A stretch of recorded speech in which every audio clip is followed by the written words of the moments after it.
gue punya anak. Asik. Tapi rumah gue di mana ya? Man, lo ada masalah ya sama Basri? Enggak. Kok Basri nangis? Mungkin dia terharu, Del. Terharu kenapa? Karena gue tadi ngomong sama dia, kalau gue mau ngawin dia, terus mau ngontrakin rumah, dan hidup bersama dia. Dia mau? Nolak. Siapa dia nangis? Mungkin dia nyesel kali.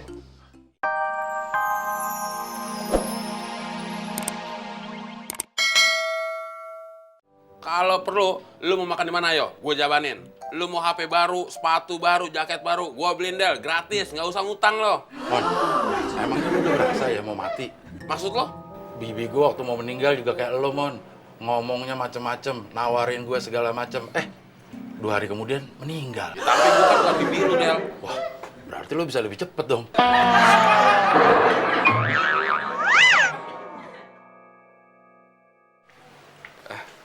Mbak Sri, di tempat tinggalnya Mbak Sri ada rumah yang dikontrakin nggak? Ada, bagus banget lagi. Ada tamannya, ada kolam renangnya. Tapi harganya 6 juta. Mahal ya? Ah, nggak juga sih.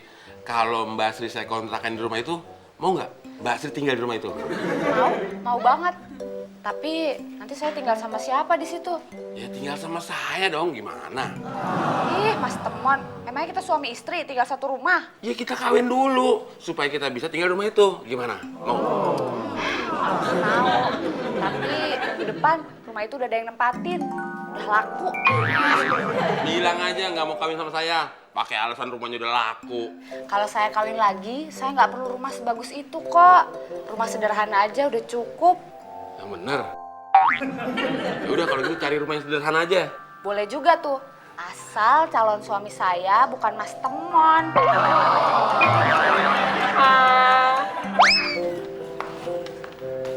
Permisi Pak, ini kopi susunya. Pesanan Bapak tadi. Ya, makasih Mbak. Loh, wajah Mbak Sri kok kelihatan lagi sedih. Ada apa Mbak?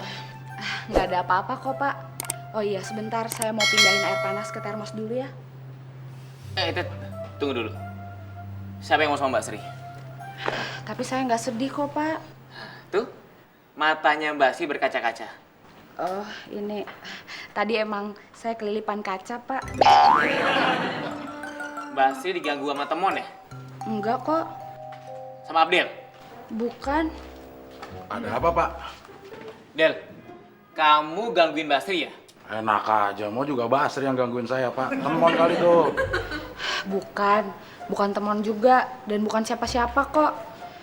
Udah, saya ke dapur dulu ya Pak. Iya. Del, saya jadi curiga Del. Jangan-jangan Mbak Sri punya masalah tuh. Yang punya masalah bukan Basri, Bapak. Saya? Emang masalah saya apa? Masalah Bapak nggak tahu masalahnya Basri itu apaan.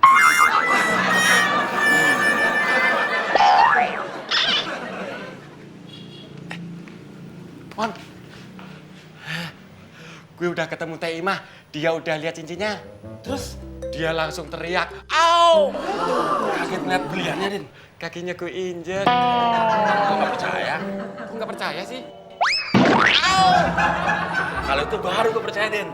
Kalau kaki diinjak, kita pasti teriak, "Au!" Gimana soal cincinnya? Kata Teh Imah, cincin ini emasnya asli, berliannya juga asli loh. Tahu dari mana, Teh Imah? Kalau itu asli apa enggak? Dari mimpinya semalam, katanya dia mimpi. Ah, udah nggak usah. Gue nggak punya duit.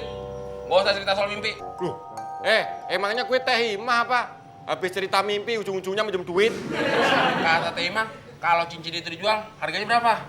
Ini bisa 50 juta sampai 100 juta, Mon. Malah bisa lebih. Ini kalau asli loh. Terus jualnya di mana? Ya di toko emas lah, tapi toko emas yang gede.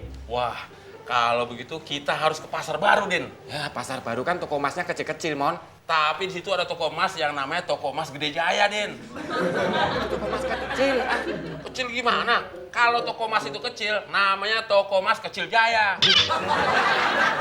Oh iya ya, pinter juga lu, Mon. Elunya aja yang bego. Apa yang dikatakan Teh Imah ke Udin, berarti gue bakal jadi orang kaya. Gue bakal beli perabot rumah tangga, gue kawin, dan gue punya anak. Asik. Tapi rumah gue di mana ya? Mon, lo ada masalah ya sama Basri? Enggak. Kok Basri nangis? Mungkin dia terharu, Del.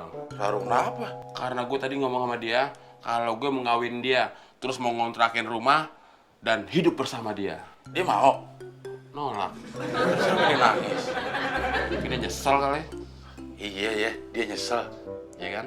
Dia nyesel nolak gue. Nyesel lupa nampar lo, Mon. Siapa yang berani mengambil cincin itu, saya bunuh. Gawat nih urusannya. Saya nggak peduli dia keluarga saya atau teman saya.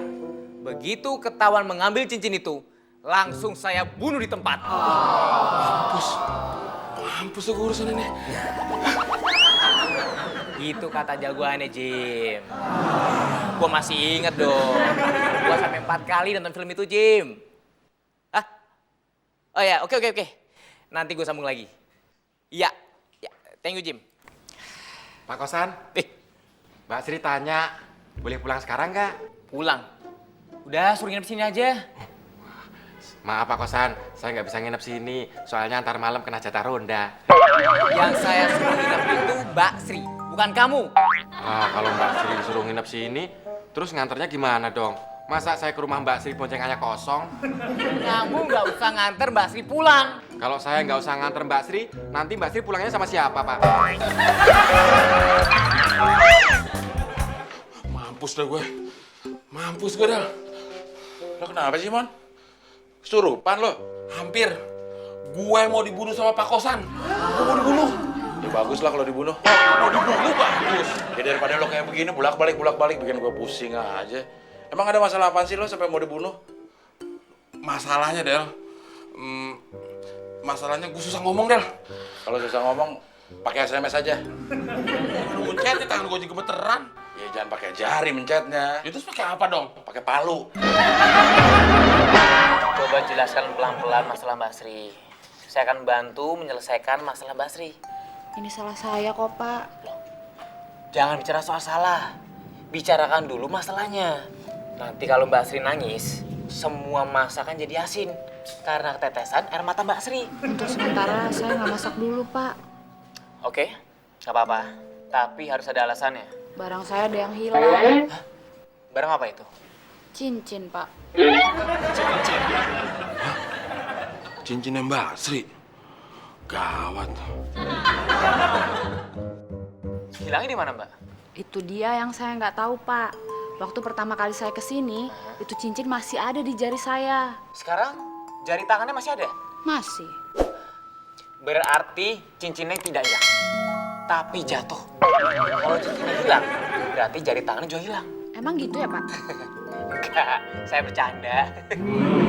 Udah, kita cari pelan-pelan. Loh, kok nyari pelan-pelan, Pak? Kan yang hilang cincin saya, bukan pelan-pelan. Maksudnya nyari cincinnya pelan-pelan. Oh, gitu. Tapi boleh sambil nangis nggak? Boleh, tapi nangisnya jangan merem. Emang kenapa kalau merem? Kalau merem, nabrak tembok.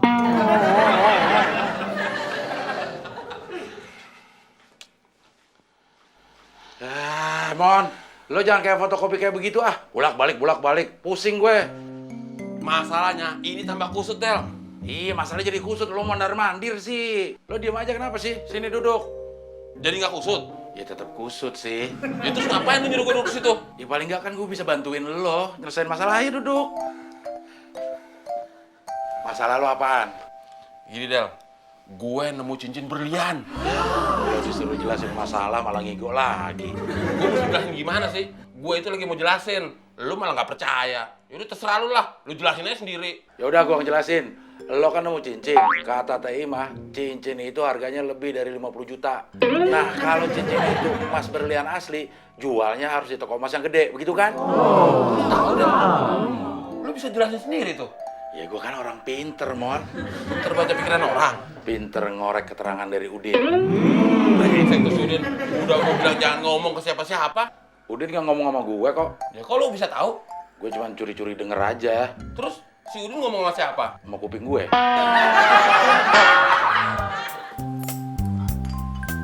Mbak Sri, Sudah kamu cari di bawah meja itu belum? Udah Pak, udah 4 kali malah. Saya malah menemukan ini di bawah situ. Itu sih bukan cincin saya Pak. Saya juga tahu ini bukan cincin.